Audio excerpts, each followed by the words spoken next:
안녕하세요. 요새 날씨가 많이 추워지면서 피부에 대한 고민들 많으시죠? 저희 병원에도 피부에 트러블 생겼다, 내지는 피부가 너무 건조하다, 심하면은 막 갈라진다, 이렇게 해서 찾아오시는 분들 많은데요. 그럼 이런 피부 관리는 어떻게 해야 되는 게 옳을까요? 사람마다 또 피부가 다르기 때문에 사실은 사람마다 되게 많이 다르거든요. 그런데 과연 우리 역사 속에서는 어떻게 피부 관리들을 했을지 오늘은 조선시대, 또 유럽, 저 멀리 아프리카까지 한번 우리가 피부 관리에 관한 여행을 한번 떠나볼게요.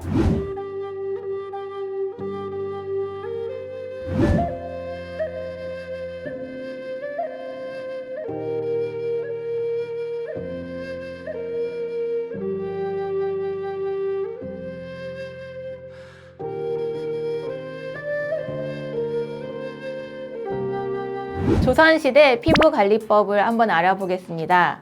조선시대에는요, 지금과는 조금 다르게 이렇게 자연에서 구할 수 있는 걸 갖고 많이 하신 것 같아요. 첫 번째로 가장 많이 했던 것 중에 하나는 박. 아시죠? 수세미 만드는 그 박에 줄기를 잘라서 그 줄기에서 나오는 그런 용액을 가지고 미안수를 만들었다고 해요. 근데 미안수라고 하는 거는 화장품하고 물 사이 정도의 점도를 가지고 있고 하는 그런 것들을 좀 많이 사용한 것 같고요.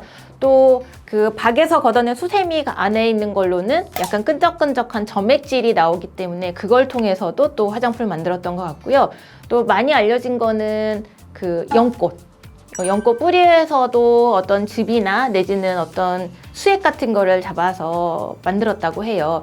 근데 이런 것들을 좀 보면은 어떤 공통점이 있냐 하면 지금이나 예전이나 많은 분들이 피부에 대한 고민은 있으셨다. 그래서 그 시기마다 가장 좋은 것들 찾기 위해서 되게 많이 노력을 하신 것 같아요. 그래서 조선시대에는 창포, 아시죠? 그 머리 감는 거, 머릿결 좋아지게 하려고 하는 머리 감는 창포도 많이 이용을 했고 복숭아 잎도 많이 이용하셨다고 해요. 그리고 일본의 어떤 한 자료를 보면 일본에서 화장품을 만드는데 조선에서 최신으로 유행한 그런 제조법을 사용해서 화장품을 만들었다고 해서 그걸 하나의 마케팅으로 그 당시에 우리말로 한 마케팅이죠. 그걸 이용했다는 것도 나오는데 지금 우리가 K-뷰티가 전 세계적으로 유행인 것처럼 아마 그때도 조선 뷰티가 이 동남아시아에서는 굉장히 유행했었던가 봐요. 그래서 그 길을 받아서 우리가 지금 이렇게 K-뷰티가 성공하는 거 아닌가 하는 생각도 좀 들어보는 그런 탑5였습니다. 이런 걸 했을 때 효과가 과연 있을까? 이렇게 생각하시는, 궁금해하시거나 생각하시는 분 많을 텐데, 효과가 있으니까 하셨겠죠, 사실. 그리고 이게 효과가 있으니까 전해 내려와 있을 거고요.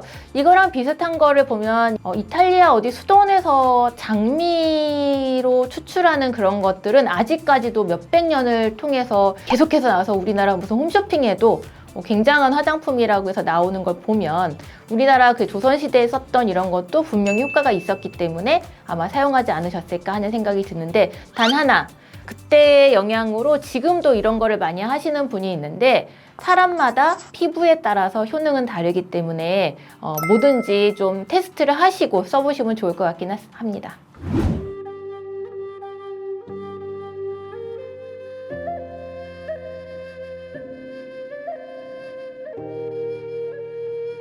역사 속의 피부관리 탑4는 콜라겐입니다.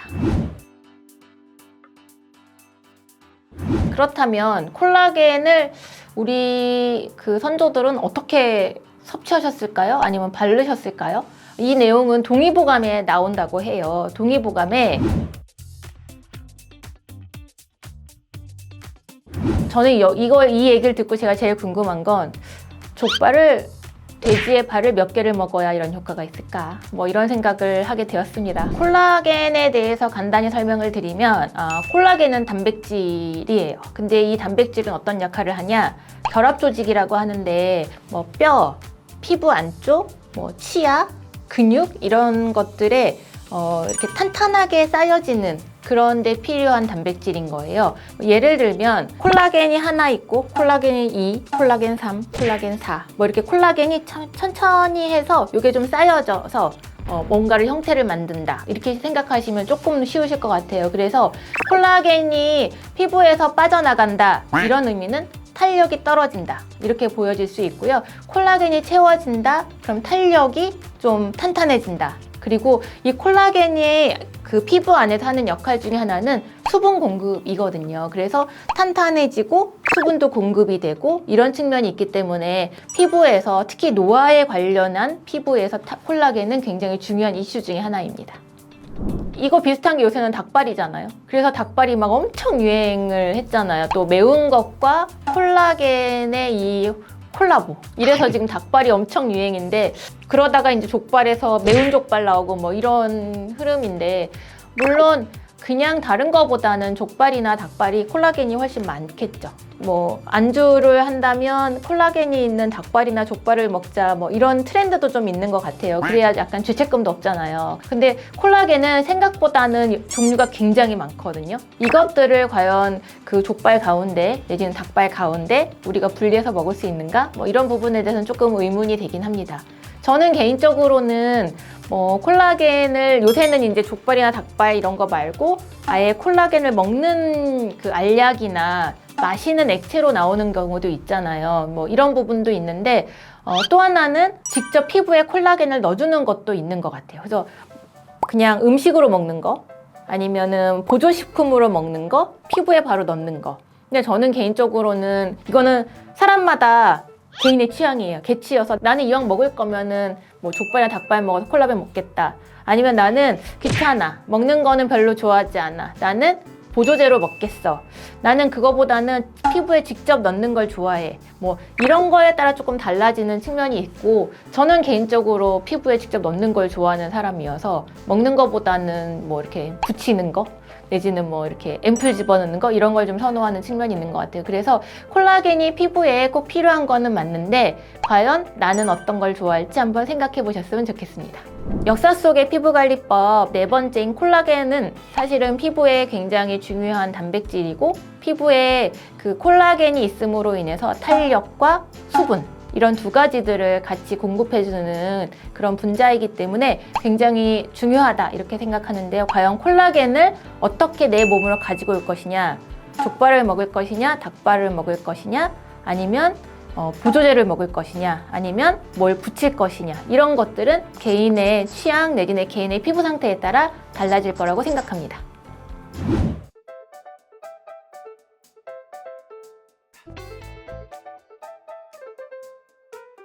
역사 속 피부관리법 탑3입니다. 탑3는 클레오파트라의 피부 비법입니다.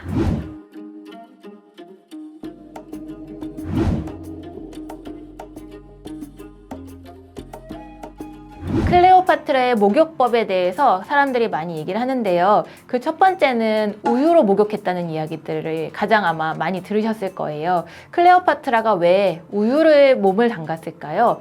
우유에는 젖산이라고 하는 단백질이 있는데, 이 젖산의 역할은 각질을 좀 제거하고 또 많은 영양을 공급하는 특징이 있었기 때문에 클레오파트라는 욕조에다가 우유를 가득 부어서 거기서 목욕을 했다고 해요. 그러면 생각해 보시면 목욕탕 가보시면 가끔 우유로 이제 얼굴 팩 하시는 분들이 있는데 그 몸까지는 못 하시는 것 같아요. 우유가 워낙 뭐 거기까지 하기엔 돈이 너무 많이 들기도 하잖아요. 근데 대부분 보면 요거트, 뭐 우유 이런 걸로 막 어머님들이 막 얼굴에 해놓고 이제 그러고 이제 탕에 들어가시거나 뭐 이러시는 걸 좀 봤는데, 우유라고 하는 게 앞에서 말씀드렸지만 각질을 제거하는데 굉장히 좀 뛰어난 역할들을 하는 젖산을 품고 있기 때문에 각질 제거의 효과도 있고, 또 우유는 단백질로 구성돼 있잖아요. 이 단백질을 넣어주는 측면에서도 우유는 좀 효과가 있다고 보여지고요.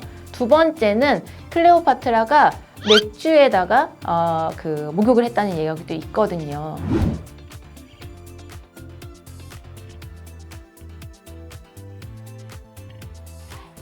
피부를 굉장히 맑게 해주고 또 정리해주는 이런 효과가 있었다고 해요. 그래서 클레오파트라는 어느 날은 우유에 목욕을 하기도 하고 어떤 때는 맥주에 목욕을 하기도 했는데, 사실 저는 개인적으로는 맥주는 마시고 남는 게 없어서 거기다가 목욕은 못할 것 같은, 이런 얘기하면 안 되지.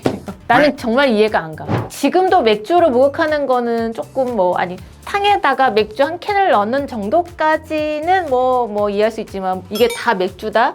이러면 돈이 엄청 많이 들잖아요. 그런데도 클레오파트라는 그렇게 목욕을 했다고 해요. 그래서 뭐 사치에 대해서 얘기도 되게 많이 듣고 뭐 들었었던 것 같은데, 이 맥주는 그 콜라겐을 생성하는 역할까지 할 수 있기 때문에 뭐 클레오파트라 입장에서 뭐 돈이 정말 많다 뭐 이러면 그런 어떤 젊음도 유지할 수 있고 뭐 이런 측면에서 뭐 맥주로 목욕한 클레오파트라가 부럽긴 합니다.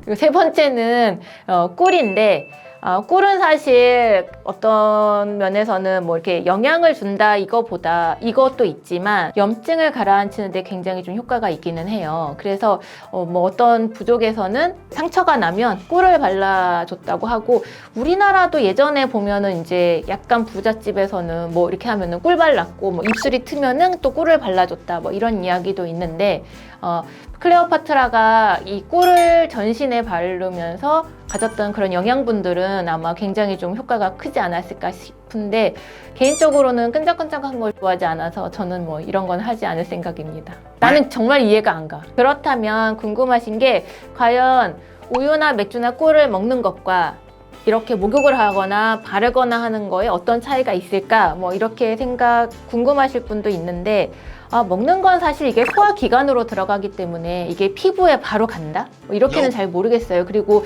먹어서 좋아지려면 많이 먹어야 되는데, 우유도 많이 먹기는 어렵죠. 왜냐하면 너무 많이 먹으면 장에 또 트러블 생기기도 하고, 맥주도 마찬가지고, 꿀도 이걸 뭐 많이 먹어봐야 얼마나 먹을 수 있을까요? 그래서 그런 거보다는, 만약에 예를 들면 내가 너무 각질이 많다, 화학약품으로 막 각질 제거하는 것보다는 나는 천연이 좋아, 이러면은 뭐 우유 정도는 해보실 수도 있을 것 같기는 해요. 그래서 좀 직접적으로 각질을 제거하고 또 바로 콜라겐을 넣어주고 또 할 수 있는 게 있다면, 그리고 나는 또 돈이 여유가 있다 이러신 분들은 해보셔도 좋을 것 같습니다.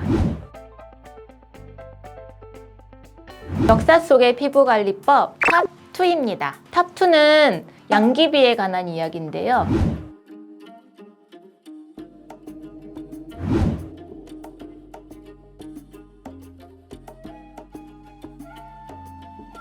당나라의 양귀비는 43도가 항상 유지되는 그런 화정지라는 곳에서 온천을 굉장히 즐겼다고 해요. 그런데 이게 좋았으니까 양귀비가 즐겼겠죠? 어떤 게 좋았을지 한번 살펴보면, 첫 번째는 온천수에 들어가면 이게 따뜻한 물이잖아요. 그러니까 모공이 열려서 모공 안에 있는 노폐물들이 밖으로 빠져나올 수 있게 도와주기 때문에 피부 입장에서 굉장히 좀 좋은 측면이 있다고 판단이 돼요. 또 하나, 피부뿐만 아니라 이렇게 따뜻한데 이렇게 들어갔을 때 느낌 아시죠? 근육에 상당히 이완이 되잖아요. 43도라고 하는 게 유지가 됐다는 건 아마 의미가 있을 거예요. 37도도 있고 뭐 50도도 있는데 왜 43도였을까? 보면 43도라고 하는 거는 피부의 모공이 열리기 꽤나 괜찮은 온도였을 가능성이 좀 높습니다. 37도의 경우에는 온도가 모공이 잘 열리진 않거든요. 그래서 우리가 뭐 피부과에서 고주파하고 이럴 때도 43도나 45도 세팅하는 경우가 좀 있거든요. 그렇게 해서 그렇게 온도가 유지가 되면 모공이 열릴 거고, 그럼 모공 안에 있는 노폐물이 밖으로 배출될 거기 때문에 피부 입장에서는 뭐 좋은 의미일 수도 있어요. 또 하나는 피부 외에 우리가 뭐 사우나나 이런 데 가서 그 탕에 확 들어갔을 때 느끼는 그런 근육의 이완들, 이런 부분들이 기억이 나시죠? 얼굴 입장이나 몸의 입장에서도 근육이 이완됨으로 인해서 순간적으로 근육이 이완됐다가 아마 찬물을 다시 들어가면 탄력이 유지됐을 가능성도 좀 있거든요. 그래서 아마도 당나라의 양귀비가 모공에 있는 노폐물을 빼는 거, 또 탄력을 유지하는 측면에서 아마 이런 43도의 화정지를 이용하지 않았을까 하는 생각이 들고요. 근데 여기서 주의할 거 하나는요, 하루 종일 내지는 매일 이렇게 43도의 온천수에 몸을 담갔다 하는 거는 저는 좀 문제가 있다고 생각해요. 왜냐하면 이렇게 계속해서 온도가 높은 상태에 있으면 피부 바로 아래쪽에 있는 모세혈관이 확 확장되거든요. 이 확장된 게 조여지지 않으면 계속 확장된 상태로 있고, 이게 오랫동안 이런 상태가 유지되면 이게 홍조가 되는 거예요. 그래서 저희 병원에도 홍조 치료 때문에 많이 오시는데, 사실 제일 어려운 게 홍조 치료이기도 해요. 제가 환자분들한테 항상 말씀드리는 건, 홍조는 병원에 오셔서 뭐 레이저나 이런 걸로 치료할 수도 있지만 생활 습관에서 변화가 있어야 된다. 첫 번째는 얼굴에 온도 변화가 너무 심하게 만들지 마셔라. 이렇게 말씀드리거든요. 양귀비나 아니면 우리 같이 홍조가 없는 분들은 가끔 온천수에 들어가서 확 모공을 늘려서 그리고 이제 모공 안에 있는 노폐물 배출시키고 다시 쪼이면 그건 괜찮지만 이미 홍조가 있으신 분들은 온천수에 들어가시는 거는 저는 반대예요. 내가 좀 너무너무 뜨끈뜨끈하게 뭔가 이렇게 근육을 이완시키고 싶다 이럴 때는 얼굴은 찬 수건을 대고 그리고 온천수나 아니면 사우나에 들어가시는 거를 추천드립니다. 양귀비의 화정지는 모공의 노폐물 배출 또 탄력을 유지하는 측면에서 효과가 있었지만 홍조가 있으신 분들은 이 방법을 따라 하시면 안 됩니다. 추운 날씨가 오면 많은 분들이 따끈따끈한 온천이나 사우나 생각 많이 하시는데요. 저는 저도 가끔 가긴 하는데 저는 들어갈 때 저는 얼굴은 항상 찬 수건으로 싸고 들어가거든요.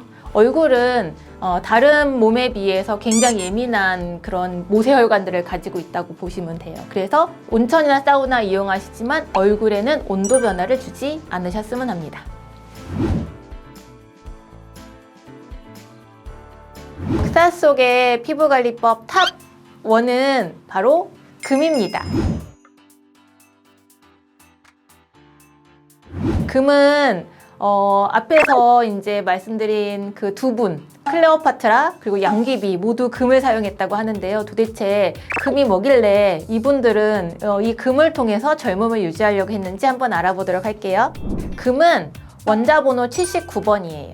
이거 무슨 말이냐면 금속이란 얘기고요. 이 금이 피부 안에 들어가거나 아니면 금은 어디로 가든지 이온 작용을 한다고 생각하거든요. 그래서 이 이온 작용에 의해서 아마 피부에도 영향을 줬을 거라고 생각을 해요. 그래서 그 부분이 어떤 부분인지 좀 살펴보면 첫 번째는 이 이온 작용을 통해서 피부의 탄력을 좀 유지하는 데 탁월했다고 하고요. 그리고 금은 태양으로부터 피부를 지켜줬다고 해요. 햇볕을 받으면 우리가 기미 잡티, 반점 생기는 걱정 되게 많으신데 금은 그런 기미 잡티, 반점을 예방하는 효과도 있었다고 해요. 그래서 아마 이 두 분, 클레오파트랑 양귀비도 금을 사용하지 않았나 싶은데요. 그런데 이 금을 그럼 어떻게 사용을 했을까요? 최근에 제가 들은 얘기로는 금실을 피부 여기에 얼굴에 막 넣었다는 얘기 있어요. 그러니까 어떤 거냐면 되게 얇은 건데 이게 금이 몇 프로 들어가는지 잘 순금은 아니겠죠. 비싸니까. 금이 조금 들어간 어떤 얇은 실들이 있거든요. 그거를 피부에 어떤 분은 한 400개 넣었다는 분도 제가 봤거든요. 그래서 이분들한테 제가 물어봤거든요. 효과가 좀 있으세요? 그러면 대부분은 탄력에 대해서 얘기 많이 하세요. 탄력이 좀 생기긴 했는데 문제는 뭐냐? 피부에 400개 정도, 적게는 200개 넣는데 그랬을 때 피부 상태가 어땠냐면 이렇게 퉁퉁 부어 올라요. 지금은 그렇게 안 하지만 예전에 실 리프팅이 막 많이 있지 않았을 때는 그런 얇은 실들을 그냥 피부 안에 툭툭툭툭 얼굴 전체 집어넣어요. 그러면 일시적으로 탱탱해지죠. 당연하죠. 계속 안에서 피가 나고 있으니까. 탱탱해지기도 하고 이런데 눈가, 이마 이런데 얇은 실로 해서 리프팅을 해드린 적이 있는데 그 리프팅 실에 약간의 금이 들어갔을 경우에는 조금 더 금의 효과를 보기 위해서 단가도 조금 높고 그렇게 시술했던 기억이 있기는 해요. 이 금에 대한 거는 예전 고대 이집트나 아니면 당나라에서부터 지금까지 또 금에 대한 사람들의 어떤 판타지? 이런 거는 아직도 유지가 잘 되고 있는 것 같습니다. 금도 그냥 금 아니고 순금이 몇 프로 들어간 이런 화장품들 많이 나와서 홈쇼핑 같은데 이렇게 보면 순금 몇 프로가 들어간 화장품 이렇게 해서 또 한 박스씩 이렇게 팔고 있으시잖아요. 근데 개인적으로 제가 그 제품들을 써보거나 만드는 과정을 제가 보지 못했기 때문에 뭐라고 말씀드릴 수는 없는데 금의 효과가 있다는 거는 맞고요. 그러니까 그런 화장품을 이용을 했을 텐데 과연 제가 여기서 갖고 있는 궁금증은 이 금으로 만든 화장품에서 있는 금이 피부로 얼마나 들어갈지 이게 이제 투과율이라고 보통 표현하고 흡수율이라고도 하긴 하는데 이 흡수율이 몇 프로일지에 따라서 금이 섞인 화장품의 효과는 좀 차이가 있지 않을까 하는 생각이 듭니다. 그런데 앞에서 이제 우리 PD님께서 궁금해하신 게 있었어요. 근데 왜 금일까요? 이렇게 말씀하시는데 금 말고도 굉장히 많은 금속들이 많잖아요. 그런데 잘못 이용하면 이게 암을 유발한다든지 아니면 어떤 염증을 굉장히 유발한다든지 이럴 수 있는데 금은 아주 고대에서부터 이런 부분들에 있어서 좀 효능이나 효과들이 어느 정도 인정됐기 때문에 사람들이 금을 가지고 화장품을 만드는 일을 아직까지 하고 있는 것 같아요. 역사 속의 피부 관리법에 대해서 탑5 알아봤는데요. 어떤 방법이 마음에 들으셨나요? 저는 개인적으로는 꿀? 이런 것 좀 한번 해봐야겠다는 생각이 들기도 하는데요. 그런데 앞에서도 제가 말씀드렸지만 피부는 정말 사람마다 너무 달라요. 같은 건조한 피부여도 건조한 피부 안에서도 A부터 Z까지 사람이 다 달라요. 뭐 기름진 피부, 피지가 많은 피부, 이런 피부도 다 달라요. 그래서 나한테 맞는 좋은 피부 관리법을 찾기가 상당히 어려운데, 그렇다면은 어떤 게 좀 안전한지를 제일 먼저 보시는 게 좋을 것 같아요. 뭐 예를 들면 아까 말한 금 같은 경우도 어떤 분한테는 원래 금은 알러지를 낫게 하는 측면이 있거든요. 그런데 어떤 분은 금을 통해서 알러지가 유발되기도 해요. 그래서 내가 새로운 어떤 피부 관리법을 조금 만나고 싶다 이러실 때는 얼굴에 하지 마시고요. 손등이나 귀 뒤 이런 데 한번 해보셔서 나한테 알러지가 없는지를 잘 보시면 좋을 것 같아요.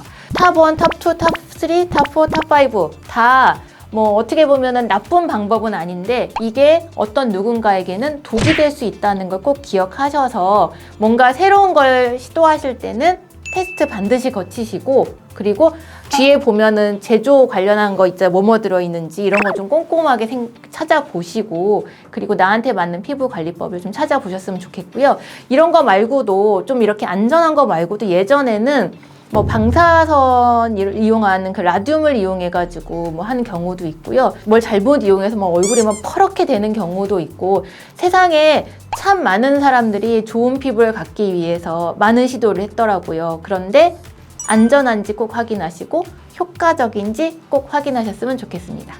그 역사 속의 피부 관리법을 알아본 이유는 지금이 피부가 가장 예민한 때여서예요. 그 가을에서 겨울로 넘어갈 때, 여름에 우리가 되게 더운 피부 상태에 있다가 가을하고 겨울로 넘어갈 때는 굉장히 또 빠르게 차가운 날씨가 피부에는 굉장히 예민해지거든요. 그래서 최근에는 진짜로 많은 분들이 건조해서 내지는 발진 이런 걸로 병원에 많이 찾아오시거든요. 그때 제가 드리는 말씀은 보습을 어떻게 하고 계시는지를 꼭 여쭤봐요. 그래서 여쭤보면 수분크림 많이 발라요.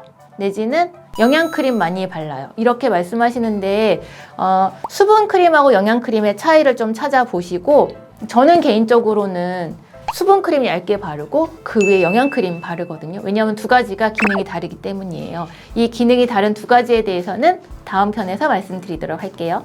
네, 그렇다면은 나에게 맞는 피부 관리법을 찾는 거는 내 피부가 어떤 상태인지를 알아야 되잖아요. 제가 환자들을 볼 때 피부 상태를 체크하는 몇 가지가 있거든요. 첫 번째는 피부 톤이에요. 피부 톤이 너무 칙칙하지 않은지. 이렇다면 피부 톤을 맑게 해주는 그런 관리법을 찾으셔야 될 거고요. 두 번째는 피부 결이에요. 어떤 분은 보기에는 괜찮았는데 만져보면 거실거실 하시거든요. 이런 분들은 각질 관리나 아니면 피부 결을 좀 더 좋게 하는 그런 부분들에 대한 고민을 하셔야 되고요. 세 번째는 탄력이에요. 피부 결도 좋고 피부 톤도 맑아요. 그런데 축 처져 있어요. 이러면은 되게 나이 들어 보이잖아요. 피부 탄력을 유지하기 위해서는 뭘 해야 되는지, 이런 부분들을 좀 꼼꼼히 생각하셔서 나는 피부톤이나 결은 좋은데 탄력이 안 좋아, 내지는 나는 탄력은 좋은데 피부톤이 너무 칙칙해, 이거에 따라서 맞는 피부 관리법을 찾아보셨으면 좋겠습니다.